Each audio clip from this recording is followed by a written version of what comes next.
Después, kupahopi aya a busca posibilidad ng padesarrollar a área de San Nicolás, gobyerno ang haya inversionista ng cadena hotelero Bahia Príncipe para invertir de nos turismo para de Brug. Pahopi sa kita significa aire novo na caminda para a área. Sin embargo, Cámara de Comercio tem uma opinião contrária. Aunque com a expectativa não está alto para dar vida back na San Nicolás com o projeto de Bahia Príncipe, Câmara de Comércio está contra. Nós temos até a área de Cerro Colorado, onde o governo tem projetado hotel de 1000 câmaras. Sei, não totalmente, Câmara de Comércio também sei como algo positivo, para o simples motivo que, apesar de nosso desemprego, não está importando o trabalhador de focava. Mientras que Aruba sua economia praticamente não está crescendo, toch anualmente nós temos candidato grande de trabalhador de fora bem, simplesmente para nós temos tanto gente que chega a uma certa idade, que não está bem com pensão e não está salido de processo laboral. Essa aí, dengan aí não está bem que está vira pior. É decir, se nós está trabalhando hotel de 1000 câmaras na San Nicolás, provavelmente nós está importar talvez 2000 trabalhadores estrangeiros. Para nós vai treinar, para nós vai educar, se não aqui na Aruba, serviço de setor hoteleiro unificado, etc. Banda de essa aqui Câmara de Comércio está pondo ênfase sobre aspecto socioeconômico, como ser ter conta com ele.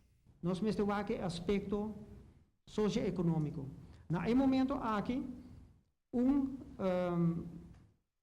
pessoa que ganha salário mínimo está contribuindo na fundo socioeconômico, não? Dus fundo social, me quer dizer, não? Maneira, por exemplo, SVB, etc. Loonbelasting também, solamente 5 florins.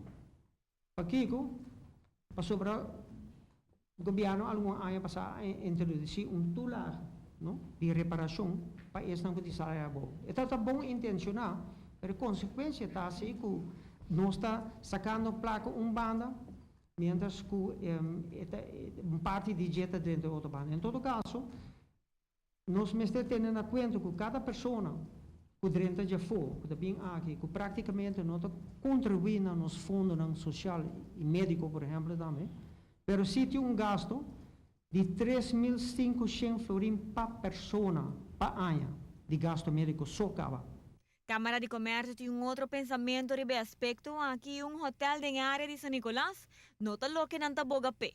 Cada viagem que nós abre esse tipo de hotel grande aqui, realmente nós como economia, nós como urbano, nós está subsidiando esse setor aqui. E essa aqui nós pensa e também tempo para na Aruba nós começar riba e debate, riba e discussão, riba e aspecto aqui. Para notícia de noite, a mitad de Simon. Cabo governo de Aruba e cadena hotelero Bahia Príncipe afirmou memorandum of understanding para o projeto aqui e está pendiente para início de construção.